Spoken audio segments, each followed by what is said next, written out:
12 em Ponto recebe hoje, aqui na nossa sexta-feira, o pré-candidato à presidência da República, Renan Santos. Ele que é pré-candidato pelo partido Missão, é um partido novo, oriundo aí do movimento MLB e...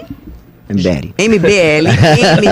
Existe uma diferença. Existe uma grande. É.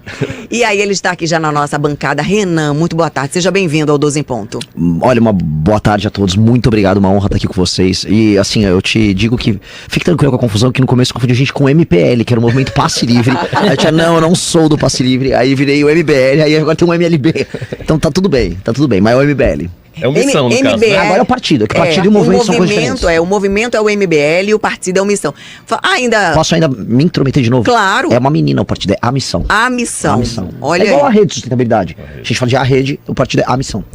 E aí, ainda falando no MBL, vocês organizaram ontem um protesto lá em frente ao Banco Master, inclusive pedindo o impeachment do ministro Dias Toffoli, é isso mesmo? Foi o começo de algo muito novo, inclusive uma releitura de coisas que nós fizemos. Não sei se como é que tá o debate sobre o Banco Master aqui, mas o Brasil precisa falar mais sobre o Banco Master. Efervescência, sempre. É o pior escândalo de corrupção da história do Brasil. Eu acho que ele consegue ultrapassar por conta da dimensão política o escândalo do INSS e por conta da dimensão econômica e política o Petrolão. É um escândalo assustador, ele invade todas as esferas, todas as linhas políticas. Você vai ter gente de esquerda, gente do centrão, gente de direita envolvida, você tem igreja envolvida, você tem membros do STF envolvidos. Agora a coisa ganhou, vamos dizer, consequências até bizarras com o Resort Itaiaiá e os vínculos que você vai encontrar entre JS Friboi, a turma do Banco Master, o ministro Dias Toffoli. E aí ontem fizemos uma convocação, a manifestação foi em frente ao Banco Master, ali em São Paulo, e foi muito diferente de todas as manifestações que vem acontecendo, especialmente as do campo da direita. Todo mundo pensa, aquele pessoal de verde e amarelo, com um caminhão de som, sei lá, o Silas Malafaia cantando no caminhão de som. Não é isso. Foi no chão. Eu fui um dos convocadores, eu não peguei microfone, nem tinha microfone pra valer, o pessoal com megafone, bateria, pra quê? Pra voltar aquela energia justamente de 2013, porque não há aqui como escolher lado, não é sobre eu tô aqui porque eu gosto do Renan, ou eu gosto do Bolsonaro, ou eu tô aqui porque eu gosto do Lula, não, eu tô aqui porque o bicho tá pegando, e é pra gente enfrentar esse escândalo que ele é gigantesco, as pessoas não têm ideia, esse escândalo já envolveu 12 milhões de vítimas, entre pessoas que investiram no Banco Master, a pensionistas de diversos estados, pensionista do Amapá e pensionista do Rio de Janeiro, tomou cano. Então é um escândalo gigantesco e tem uma operação abafa enorme, a gente tem que brecar. O ministro envolvido é o relator e colocou tudo sob sigilo. Como é que a gente pode aceitar uma coisa dessa? Renan, você falou aí de esquerda, direita, de centrão, como é que a missão se define ideologicamente? A missão, ela pode ser enquadrada dentro do bloco político da direita, se a gente fizer uma leitura dentro da literatura clássica do que é direita e esquerda. Porém é uma direita muito adaptada ao que é o Brasil. Não é baseada em importações de conceitos, vamos dizer, especialmente americanos e europeus, no sentido de que não dá para eu apenas falar, eu sou liberal. Mas como é que é ser liberal num contexto, por exemplo, aqui do Nordeste, em que a maior parte dos municípios depende de dinheiro enviado pelo governo federal? Como você vai dinamizar isso? Vai ser só iniciativa privada ou o poder público vai ter que atuar junto? Como nós criamos desenvolvimento nessas regiões? Como a gente enfrenta o crime organizado num contexto brasileiro? Então, a ideia nossa é tropicalizar as ideias que nós defendemos, adaptá-las a um contexto brasileiro e criar soluções brasileiras para problemas brasileiros. Pois é, mas entre essa questão da direita e o bolsonarismo, como inserir uma nova ideia dentro da direita que se colocou como o bolsonarismo assumindo essa coisa da direita? Olha, você sabe, nós como Movimento Brasil Livre, nós conduzimos o impeachment da Dilma Rousseff, apoiamos o período da Lava Jato e tivemos muito sucesso naquela época sem Bolsonaro nenhum. O Bolsonaro ficou poderoso mesmo em 2017, quando ele se firma como candidato favorito, e em 2018, quando ele ganha a eleição. E aí ele vira o líder da direita de 2018 pra frente. Hoje eles estão num processo de decadência. Agora, até aquele processo, veja só, a direita derrubou a Dilma, com manifestações sem Bolsonaro, e a Lava Jato com a direita também colocou o Lula na cadeia, sem Bolsonaro. O desafio que eu faço é, a direita quando não tinha Bolsonaro, ela vencia. A direita com o Bolsonaro, ela tá acostumada a perder. É sempre aquele lamento, é choro, ai meu Deus, o capitão, isso, aquilo. Olha, chegou a hora da gente pensar que tem que haver uma direita sem depender dos dramas da família Bolsonaro, das lutas da família Bolsonaro, porque uma coisa é lutar pelo Brasil, outra coisa é lutar pelo Bolsonaro, são coisas diferentes. E nesse contexto, entre os candidatos da direita, nas últimas 24 horas a gente teve, e aí eu vou meter a minha pergunta especificamente à sucessão 2026, o senhor pré-candidato a presidente da República. A gente teve um desfecho, vai ser Tarcísio, vai ser Flávio, vai ser... E aí Tarcísio Gomes de Freitas, governador de São Paulo, trouxe uma declaração nas redes sociais dele, sepultando definitivamente qualquer tipo de especulação ou de boato ou de comentário de que ele poderia ser candidato a presidente da República pelo PL, pelo grupo de Bolsonaro. Ele se autoafirma agora pré-candidato à reeleição ao estado de São Paulo e, portanto, Flávio Bolsonaro vai nadar ou vai surfar nesse bolsonarismo. Uma pergunta bem simples. O que é que muda para esses candidatos de direita, como o senhor, a chegada ou a reafirmação de que o candidato vai ser Flávio Bolsonaro e não Tarcísio? E mais, nesse contexto de vários candidatos de direita, Flávio disse que é de direita, o senhor está me dizendo que é de direita, tem tantos outros. Isso vários governadores. Vários governadores, Ratinho, o governador Caiado. Zema, o governador Caiado. Isso não fragiliza esse palanque para enfrentar uma esquerda que está aparentemente numa unidade com a reeleição de Lula? A maior fragilidade é a candidatura do Flávio. O Flávio é a candidatura da fragilidade. O Flávio tem uma rejeição gigantesca. O Flávio tem um envolvimento que ele nunca vai conseguir justificar em escândalos de corrupção. A gente sabe da rachadinha, mas tem mais coisa da rachadinha. O Flávio vai ter que explicar a relação dele com o advogado Willer Tomás, que eles sacaram dinheiro, mais de R$1,5 milhão num cassino nos Estados Unidos. Ele nunca negou essa história. O próprio envolvimento desse com o Willer Tomás na tentativa de tomar uma ilha, que tinha uma mulher grávida morando naquela ilha, que era a esposa do Richardson e o advogado do Richardson estavam lá. O Flávio Bolsonaro, desculpa a palavra, não quero ser pesado, que ele é um gangster. E o Lula é outro. Então, os outros nomes que nós temos da direita, que estão concorrendo ali, tem o Caiado, tem o Zema, tem o Ratinho, com todo respeito, eles tiveram o ano passado inteiro para firmar a candidatura deles. O que eles ficaram fazendo, com todo respeito ao eleitor de direita que está aqui, eles ficaram puxando o saco do Bolsonaro. Nunca apontaram os erros que o Bolsonaro cometeu. Pois bem, eu aponto, e eu ultrapassei eles nas pesquisas. A última pesquisa atrás eu ultrapassei eles. E agora... Desculpa, eu queria falar justamente sobre isso. Veja só, você tem uma posição diferenciada. Todos os outros candidatos da direita se submeteram a dizer que iriam indultar Bolsonaro, que participaram de palanque pela anistia e tal e tal. Você está com um discurso de direita contra a família Bolsonaro. Não contra o bolsonarismo que votou, contra o eleitor bolsonarista, mas contra esse sistema que Bolsonaro implantou. Você acha que há espaço para isso? Já que todos esses aí, com a experiência que eles têm, eles tiveram medo de ser candidatos contra esse sistema. Todo mundo foi lá pedir a benção a Bolsonaro. Eu acho exatamente isso, acho que tem esse espaço sim, até porque essas pessoas não nasceram bolsonaristas, elas se encantaram pelo Bolsonaro, em grande medida elas se apaixonaram pelo Bolsonaro, porque o Bolsonaro para elas, tem que ser honesto, ele representou a esperança de que alguém parecido com esse brasileiro, quem é o brasileiro que vota no Bolsonaro?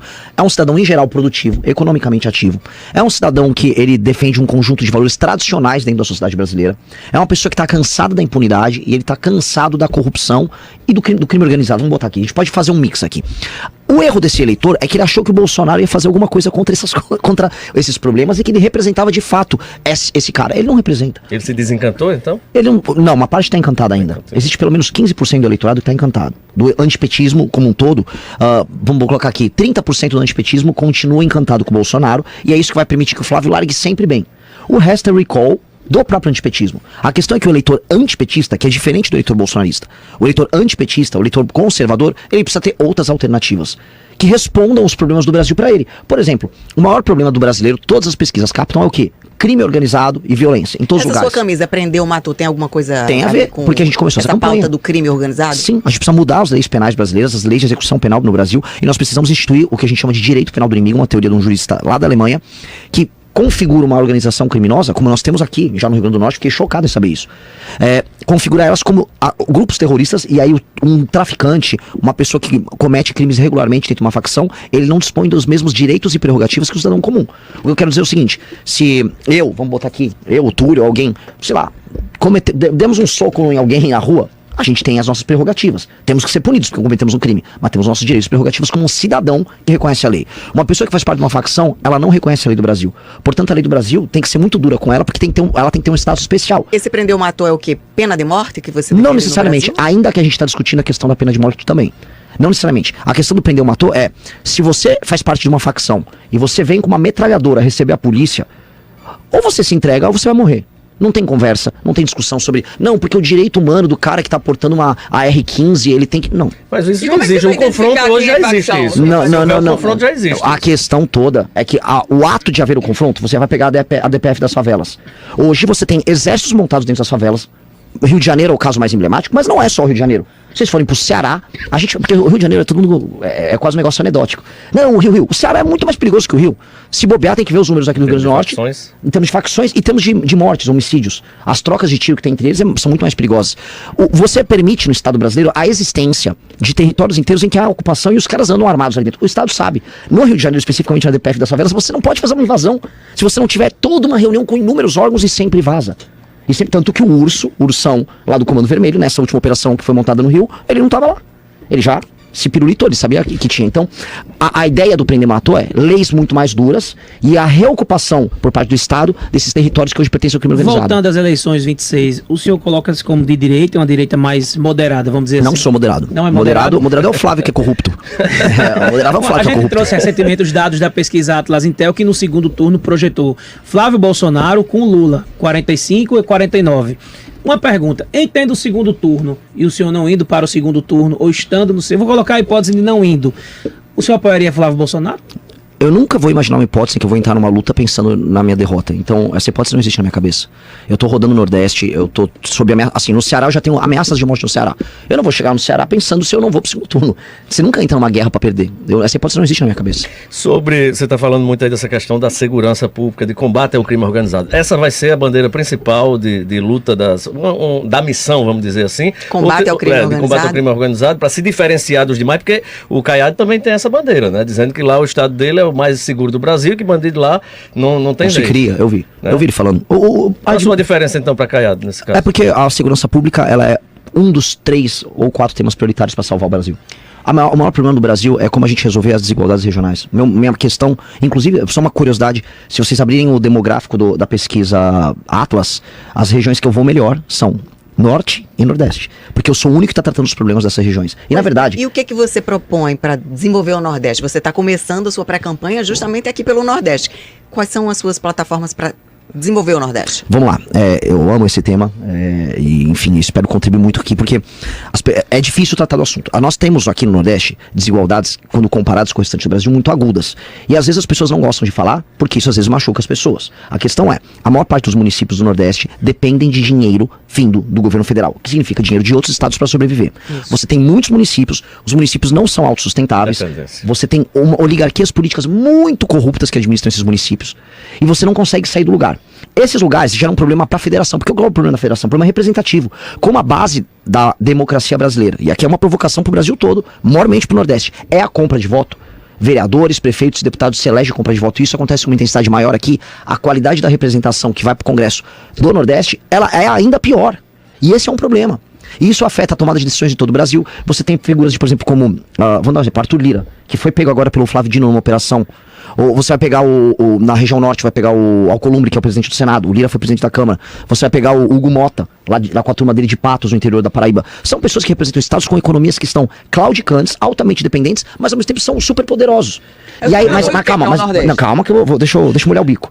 Eu tô falando do primeiro diagnóstico. Então a gente tem um diagnóstico assim, a vida das pessoas piora. Se você vai pegar o mapa interno de migração do IBGE, as pessoas estão saindo do Nordeste, tirando a Paraíba.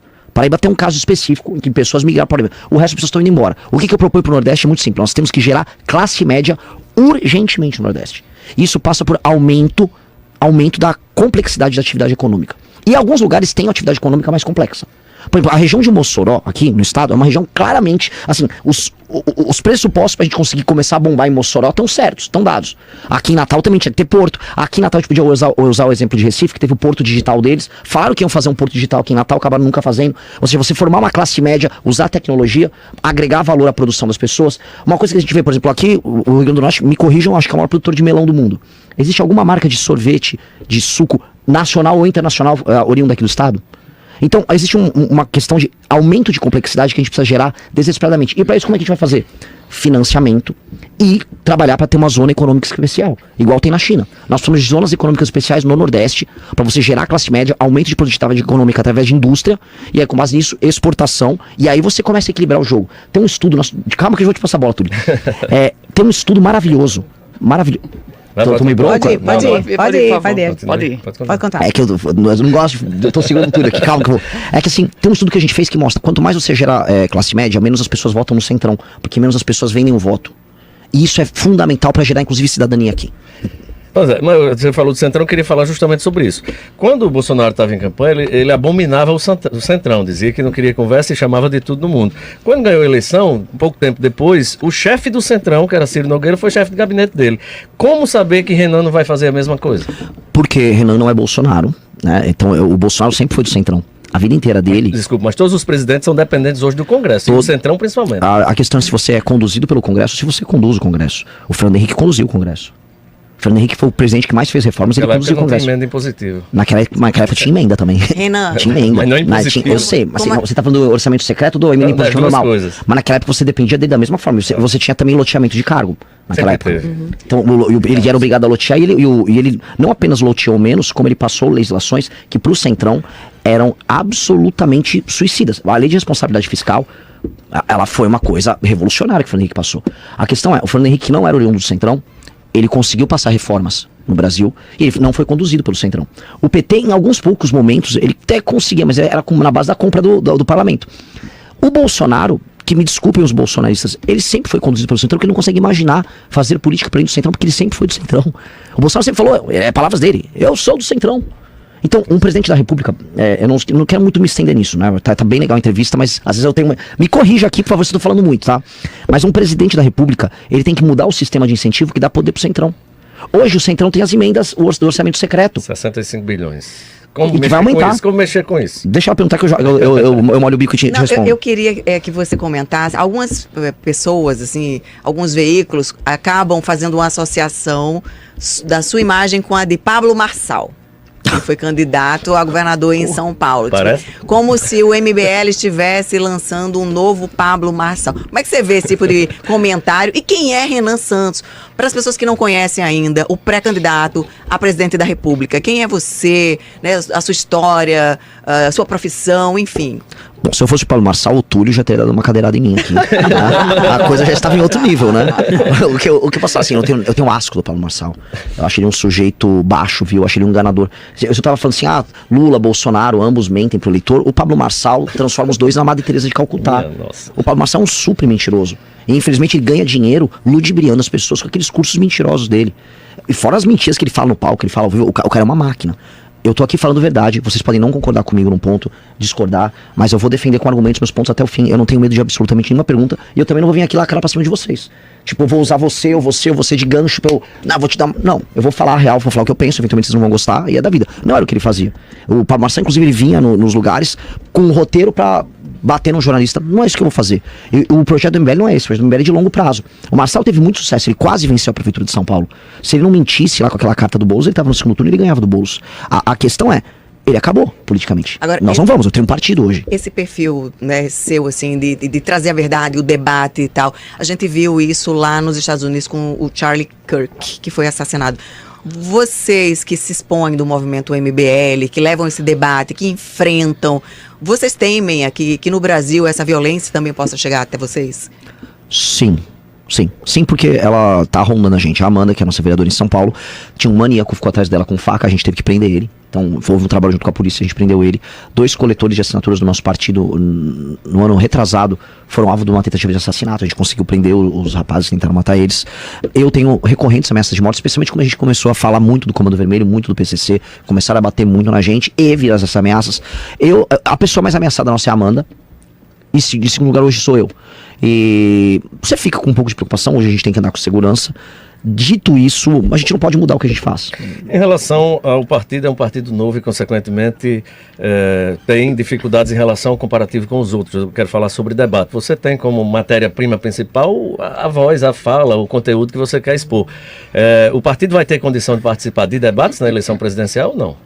Formalmente, o que faz um partido participar dos debates é a emissora autorizar, participe. A boa vontade dos demais participantes, outra, não incluam ele, Não em geral tá acontece. Que não acho que haverá, eu não sou muito amigável com eles também.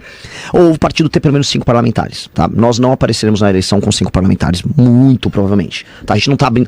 Se quiséssemos, teríamos. Tem muita gente Isso é um De desafio onde enorme viriam? para um candidato novo, de um partido novo, e ainda não ter nem mesmo a exposição, que é um palanque, é um palco muito legítimo, que é o do debate. Então, como é que você vai vencer tudo isso, inclusive o desconhecimento da população sobre o seu nome? Primeira coisa, eu preciso subir nas pesquisas. Hoje, em qualquer cenário... Mas só sobe na pesquisa se é Se possível. aparecer. Não, mas eu tô aparecendo, eu já tô com 3 a 4%. Eu posso dar um exemplo dos governadores. Como é que pode o Zema, que é governador do estado de Minas, que é o segundo estado mais populoso do país, ter metade praticamente das intenções de voto na pesquisa atas que eu tenho? Você vai ver a movimentação de redes Quanto sociais. agora? 3 a 4% 3 a 4. nos cenários, o Zema tava com 1,7%. o Ratinho também 2 alguma coisa, e quem tá mais próximo junto era o Caiado. Isso na pesquisa Atlas, que pra mim é a melhor pesquisa, e foi inclusive que pegou Estados Unidos, pegou Chile, acertou a Argentina. Pra mim a Atlas hoje é a mais sólida. De maneira bem simples, eu vou me tornar mais conhecido, eu sou o único que tô rodando no Brasil, todos os lugares que eu rodo eu falo dos problemas locais. Por isso que eu tô melhor no Nordeste. Eu andei mais no Nordeste e tô crescendo mais no Nordeste. Eu tenho mais que o dobro do que esses caras no Nordeste. Pois é, mas no Nordeste e também em outros estados existe a dificuldade da exposição. Aqui você está dentro de um veículo democrático, mas em outros lugares não permitiria que você estivesse com esse discurso, né? Dizem que não é só Nordeste não. Não, dizem que era mais difícil aqui. Eu tô conseguindo Olha, eu não vou também criticar concorrentes seus, eu soube que me barraram ainda em 2 rádios aqui, no Rio Grande do Norte, tá? É complicado, sei que isso acontece, isso já aconteceu comigo no Ceará, vou enfrentar essa barreira, mas aí eu vou gravar meus vídeos, aí eu vou ter que ter minha estratégia, e vou pro debate, eu vou falar porque eu vou debate. Eu sou o único que tá movimentando a discussão das eleições, provavelmente haverá no máximo 4 candidatos, Caiado não será candidato, o Zema não será candidato, Aldo Ribeiro não será candidato. Então vai concentrar em Lula, Flávio, Renan e talvez mais alguém. Então nesse cenário eu estaria, até porque o Lula não vai nos debates no primeiro turno, se houver debate no primeiro turno, precisa ter eu. E você Renan, vai desafiar ambos para o debate. Exatamente. Renan, a gente agradece aqui a sua presença hoje aqui no 12 em Ponto. Infelizmente o nosso tempo aqui correu. Eu quero que você, inclusive, deixe aqui o seu perfil, enfim, para as pessoas conhecerem mais sobre o pré-candidato Renan Santos, da missão que vai enfrentar aí essa eleição em 2026. E agradecer a sua presença. Maravilhoso bate-papo. Eu espero ter contribuído aqui. Um programa bem legal, gostei de vocês. Renan Santos MBL em todas as redes sociais. Inclusive estou ao vivo permanentemente. Faço lives o dia inteiro. Sério, eu tô ao vivo ali. Eu tô ao vivo de 12 horas ao dia e vou rodar o estado e vai ser bem bacana. Renan, deixa só... Ele não respondeu quem é. Eu tinha feito a pergunta. Quem é Renan? Vamos lá. Ele foi falar de Massal e esqueceu. E aí, ao responder quem é Renan, eu vou com outro aspecto. É que é muita pergunta. Vocês estão me bombardeando aqui. O programa topado de audiência assim. Renan, você se coloca muito... no Brasil hoje se coloca aparentemente bipolar. E de um lado Lula, do outro Bolsonaro. E você tenta se inserir nesse meio. Como é que você imagina se colocar diante desses dois polos? Repito, num partido pequeno, sem o fundo eleitoral, sem recursos financeiros. E um outro aspecto, com ideias que, para você chegar e pregá-las junto à grande massa, você precisaria de tempo, de rádio e de televisão nos grandes veículos. E salvo essas entrevistas, como por exemplo da 98, o tempo no programa eleitoral você não vai ter. Eu sou mais jovem, eu sou mais corajoso, eu sou mais inteligente do que eles e eu vou na cidade das pessoas. Então meus concorrentes não vão fazer o que eu faço. Então eu vou na cidade de todas das pessoas. Eu rodei praticamente Pernambuco inteiro, parei em todas as principais cidades. Onde não podia ir em rádio, eu ia na praça, eu ia conversar com as pessoas, eu gravava live com as pessoas, conversava com políticos da cidade. E eu vou fazer isso em todo o Brasil. Eu sou o único que vai fazer isso. 41 anos, jovem, como é que surgiu aí esse movimento político na sua vida? Né? Qual é a sua origem? Fala um pouquinho pra gente conhecer o pré-candidato. Maravilhoso, você está me dando minha chance. O que eu não consegui, maravilhoso. Meu nome é Renan Santos, eu tenho 41 anos de idade, eu nasci em São Paulo, filho de um advogado, de uma psicóloga. Eu vim de uma família de classe média. Pessoas que prestam serviços. Minha família mudou de vida, foi mudar no interior de São Paulo. Eu me tornei aluno da Faculdade de Direito da USP.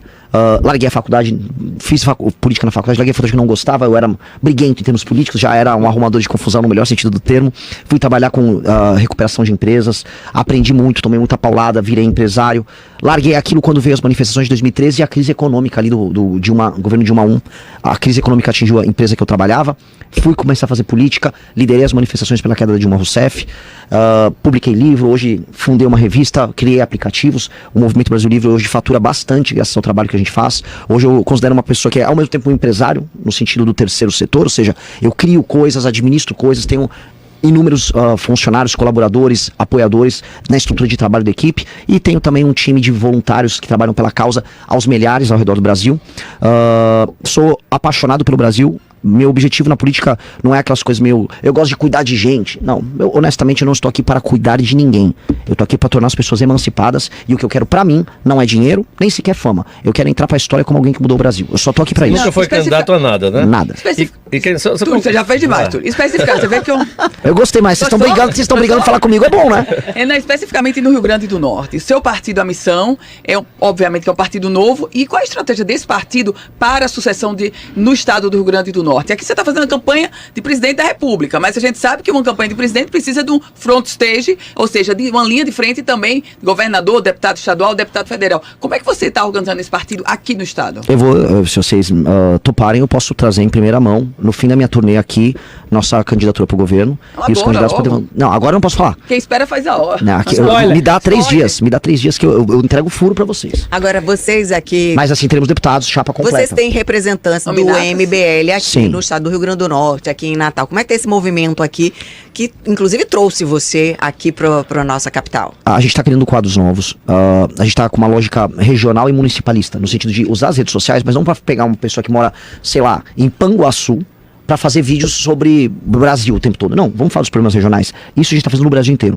A gente está fazendo uma lógica diferente do político de redes sociais, que só trata de termos muito abstratos, ou termos nacionais, gerais, e voltando a usar as redes sociais para os temas locais. Isso vem funcionando muito bem. Então a gente está espalhando quadros ao redor do Brasil. A gente tem milhares de jovens que serão candidatos esse ano, e a gente está dando preferência para pessoas que são militantes, ativistas. Não que não haverá espaço para pessoas, por exemplo, o cara veio do meio policial e quer fazer parte. Dentro dos nossos valores, dentro da nossa visão de mundo, serão bem-vindos.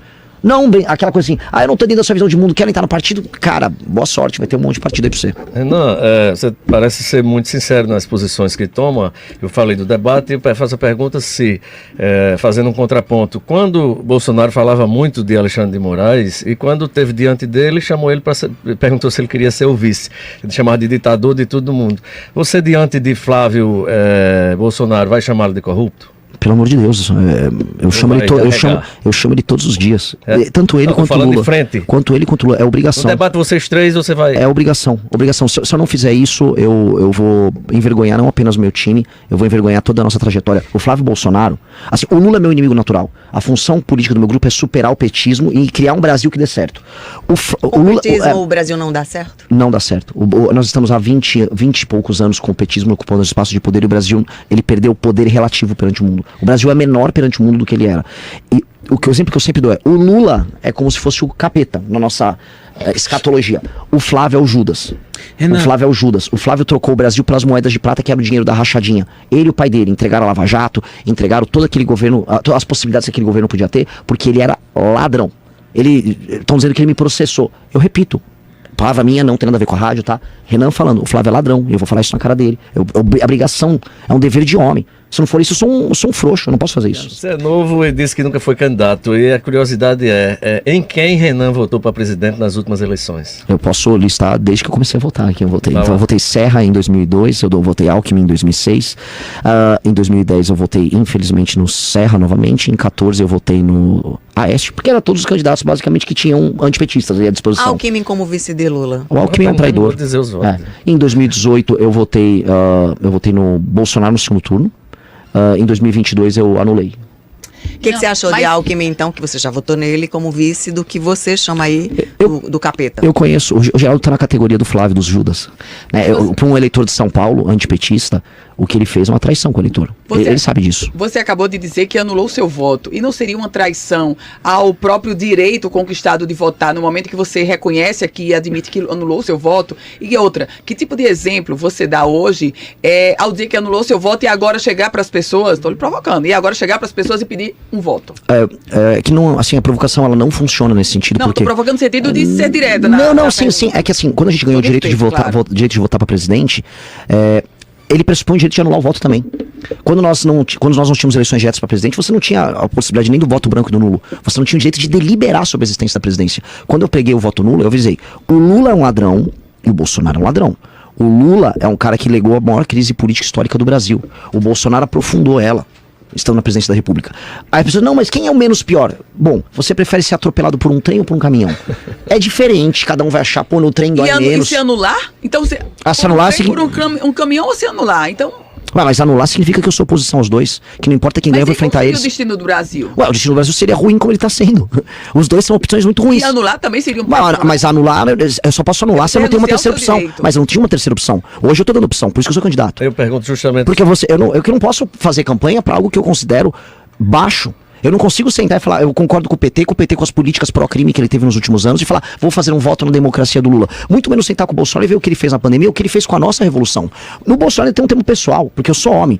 Ele atacou minha família. O Bolsonaro tentou prender meus pais. O Bolsonaro tentou fechar meu movimento. Como então assim? eu não vou aceitar. Em 2020 houve uma operação policial contra o MBL, tocada por um promotor bolsonarista, usando documentos mentirosos feitos por influenciadores bolsonaristas. E no meio da pandemia, eles prenderam 2 pessoas que não tinham nada a ver com o MBL. As pessoas foram soltas.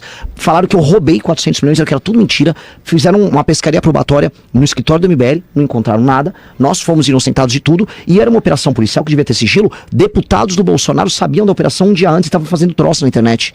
Eles comemorando, aquele Felipe G. Martins se coloca como uma espécie de herói, uma vítima do sistema, sabia e estava dando risada. Então, o regime policialesco que o Alexandre de Moraes tem hoje, o Bolsonaro endossava com a turma dele no governo dele. Então eu não vou aceitar nem a maldade do bolsonarismo, nem a maldade do petismo. Como homem eu não posso aceitar, senão eu vou desenrolar meus pais e meus amigos. Eu não posso fazer isso. Então anular significa assim, ó. Uma coisa é anular porque eu não gosto de política, porque eu sou alheio. Eu anulei porque eu quero enfrentar os dois. Como enfrentei o PT agora e como enfrentei o Bolsonaro. O MBL fez esse protesto ontem, representativo, e já planeja uma nova manifestação, e inclusive cobrando ali a delação do Vorcaro, é isso mesmo? Exatamente. Agora, Renan, Pra quando? Como é que vai ser Bom, isso? sexta-feira que vem, a gente remarcou já em São Paulo, na frente do Banco Master novamente, só que a discussão é se a gente pode ampliar para outros lugares. Porque nós não queremos fazer uma coisa... eu não quero fazer aquelas manifestações novamente que tem um caminhão de som enorme, com cara de discussão, aquelas músicas, tarararara, não quero. Tem que ser igual a 2013, todo mundo no chão, todo mundo na rua, porque o protesto não é a favor de ninguém. O protesto é assim, se você for mexer no Banco Master, pra pegar a provocação tua, se o Vorcaro delatar, vai cair gente da Igreja Lagoinha, que o Nicolas é envolvido. Nicolas? O Nicolas da Igreja Lagoinha andava com o André Valadão. O André Valadão tem uma fintech que está envolvida com o escândalo do INSS, e o Zettel, que era basicamente o operador do Daniel Vorcaro e que era sócio dele, que é casado com a irmã do Daniel Vorcaro, os dois, a irmã e o Fabiano Zettel, eram pastores da Lagoinha. Essa história tá fedendo pra eles, e ela vai chegar do outro lado, ela envolve Lewandowski, envolve ministros do Supremo. O escândalo do Banco Master é o maior escândalo político do Brasil. Então não dá pra ir. Ninguém. Agora, não escapa, não dá pra ter lado. A República cai. Cai. Me chama a atenção o seu discurso, os seus vídeos, o seu posicionamento nas redes sociais me chama a atenção sobre 2 aspectos. Um, pela pregação de que você faz uma nova política. E um outro, e me permita ser muito franca sempre, é um tom um tanto agressivo. Por exemplo, você chegou aqui com a camiseta, prendeu, matou. É claro que chama atenção isso. E isso denota uma agressividade, uma violência, enfim. Não é só curiosidade. Essa nova forma de fazer política não é contraditória? Não, na verdade eu não acho contraditório. Por exemplo, você trouxe aqui informações, claro, mas o seu posicionamento, eu tô sendo muito transparente, é um tanto... não é só raivoso. Eu não sou raivoso. Mas... Eu fui fofo com você. Eu não achei, não achei. Raivoso? Mas não achei. Eu sou raivoso. Isso não é contraditório? Não. E estamos sendo extremamente elegantes os dois. Mas a pergunta é, isso não é contraditório? Essa nova forma de fazer política com essa contundência? Nem um pouco. Na verdade, assim, se eu for falar em termos de forma, eu sou bem brando em termos de forma. E eu sou bem racional. Eu vou conversar com você nos argumentos. O que as pessoas acham que o nosso conteúdo ele é muito duro e direto é porque a gente cansou de abordagens enrolonas no Brasil. No Brasil a gente fica enrolando. E é sempre enrolação sobre todos os termos. Se eu for falar como a esquerda fala de segurança pública, eu vou falar assim: não, veja só, a gente tem que olhar a questão dos direitos humanos, porque primeiro vamos resolver a educação. Cara, você não tem como resolver a educação, você vai entrar no bairro ocupado pelo crime organizado e tirar o criminoso de lá. E a gente fala, eu vou entrar e eu vou ou prender todo mundo, ou eu vou matar o traficante. Ponto. Aí as pessoas falam, nossa, como você é agressivo. Eu não sou agressivo. Eu tô só fazendo o que qualquer nação faz quando ela enfrenta um crime organizado. A França tem crime. A França não tem território da França ocupado pelo crime organizado. O Canadá tem crime. Ele não tem território do Canadá tomado pelo crime. A gente tem e fica deixando. Então o que a gente tem é um senso de urgência. Que não tem que ser confundido talvez com ser raivoso. Eu não sou raivoso. Renan, eu me considero um cara bastante racional. A gente teve na última eleição, a vitória de Lula sobre Bolsonaro foi por pouco mais de 2 milhões de votos, cerca de 2 milhões de votos. Eu estava olhando alguns números, se você pegar o eleitor, a abstenção, o eleitor que ficou em casa e não foi votar, junto com o voto nulo e o voto branco, chegamos aí a cerca de 30 milhões de votos. Né? E um ganhou para o outro com 2 apenas. Esse pessoal é seu alvo principal, ou seja, quem não foi votar não quis votar nem em Lula nem em Bolsonaro, e quem foi votar chateado votou nulo e o outro votou branco, ou seja, foi numa linha de que os três segmentos não quiseram escolher nenhum das duas opções. É esse público que você vai buscar batendo duro no PT, em Lula, e batendo duro também em alguns bolsonaristas símbolos como o Nicolas e o próprio Flávio e a extrema-direita nesse aspecto aí? Você vai buscar esse eleitorado? Uma grande pergunta. Essa é a pergunta mais difícil. Porque se fosse falar racionalmente, eu não teria falado do Nicolas aqui. eu tenho muitos seguidores e eleitores a buscar que acham que ele é um rapaz sério. Não é? Ele não é um rapaz sério. Eu não consigo mentir. Eu tenho esse defeito. Eu não vou vir aqui. Ele não é sério. Porque o Nicolas Ferreira ele transforma as causas em espetáculo para se tornar um influencer de si. Então ele só tá. Ele faz uma marcha lá para ser um influencer. Agora você pega as votações dele no Congresso, a participação dele legislativa, ela é nula. Ela é pífia. O Nicolas, ele só pensa em ganhar seguidores. Ele não aborda os problemas nacionais como tem que abordar. Ele não entrou na questão do Banco Master como deveria. Ele não fala dessa questão, que é a questão mais premente. Até porque o candidato dele, o Flávio Bolsonaro, não assinou a CPMI do Banco Master. Ninguém tá falando disso. Tem uma CPMI, o próprio Nicolas assinou. Não fala sobre o assunto, mas assinou. O Flávio não assinou. Quando houve a PEC da blindagem, que é, vamos dizer, o maior abraço à corrupção que o Congresso poderia dar, o Nicolas não foi apenas um cara que votou a favor. Ele fez campanha pela PEC da blindagem. Porque tinha um acordo ali e tal. O Nicolas, volto a colocar, quando o Bolsonaro cometeu os crimes que cometeu no mandato dele, ficou quieto. Na verdade, ele defendia todas aquelas coisas. E agora, de maneira muito oportunista, com a família Bolsonaro indo pro ocaso, diminuindo de tamanho, aí ele tá, inclusive, dando as brigas dele com a turma do Bolsonaro. Ou seja, ele usa o Bolsonaro, ele usa as pessoas, ele usa as causas para se autopromover como um influencer. Eu não consigo aceitar que política seja feito isso. Eu só respeito político que dê uma opinião que vai fazer ele perder voto. Eu tô perdendo voto falando mal do Nicolas na sua rádio. Eu tô perdendo voto. Só que eu vou dar opinião. Eu não consigo aceitar ser igual ele, que só fala o que as pessoas querem ouvir, igual quer ver outro. Oportunismo. Cleitinho. O Cleitinho lá de Minas Gerais fala tudo que o povo quer ouvir. Mas o problema é o seguinte, a voz do povo não é a voz de Deus. A voz de Deus é a voz dos corajosos. E você tem que ter coragem se quiser mudar alguma coisa. E esses caras não são corajosos. Respondendo você, eu vou buscar o eleitor antipetista como um todo. Vou buscar o cara que não votou, vou buscar o cara que votou nulo. Inclusive, você pega o cara que votou nulo, é um pequeno percentual. Eu tenho na pesquisa acho que 30, 40% desse cara. Que é claramente a pessoa que não votou, nos caras de raiva. Eu vou buscar esses eleitores todos e eu preciso fazer, com base nessa luta, essa busca, eu chegar nos 10%. Que com base nisso eu me torno viável. E aí o eleitor que hoje tá com o Flávio vai fazer um cálculo. Esse Renan ganha do Lula no segundo turno. É isso. O Renan, você começa a sua agenda hoje aqui em Natal, mas também vai para o interior do estado. Sim. Vou rodar. Nossa, eu vou até Ipanguaçu. Amanhã, dia 24, Nova Cruz, Santa Cruz, Currais Novos, Zacarias, Sul, 25, Caiçara, São Bento, Ipanguaçu e Mossoró. É isso mesmo? Exatamente. Eu vou virar especialista em Rio Grande do Norte. Igual virei especialista em Pernambuco. Renan Santos, mais uma vez, muito obrigada por ter vindo hoje aqui para o 12 em Ponto 98, expor suas ideias, apresentar-se como pré-candidato à presidência da República. É o nosso primeiro candidato de 2000 e pré-candidato de 2026 sentado aqui nesta bancada. Então, primeira visita ao Estado. Você já começa com o pé direito, digamos assim. Olha, eu adorei vocês todos. Maravilhosas perguntas, provocações aos montes. Eu adorei, já comecei muito bem Natal, estou muito feliz. Hoje vamos ter um encontro, inclusive, tá? A galera da militância, eu não sei onde é o encontro, alguém podia ter me mandado. Vou até ver, posso falar no Zap? Claro, ver no Zap aqui? claro. Aqui, ó, porque a gente vai ter um encontro geral, a gente tá fazendo em todos os lugares que a gente vai. Quem viu a entrevista e gostou, quem quiser ir me xingar, pode ir lá me xingar. Cadê? Não tô conseguindo achar. Achei. Desculpa, gente. É meu pequeno mexer. Isso. É na rua Pedro Fonseca Filho, 295, na Ponta Negra, tá? Rua Pedro Fonseca Filho, 295, na Ponta Negra, às 19 horas.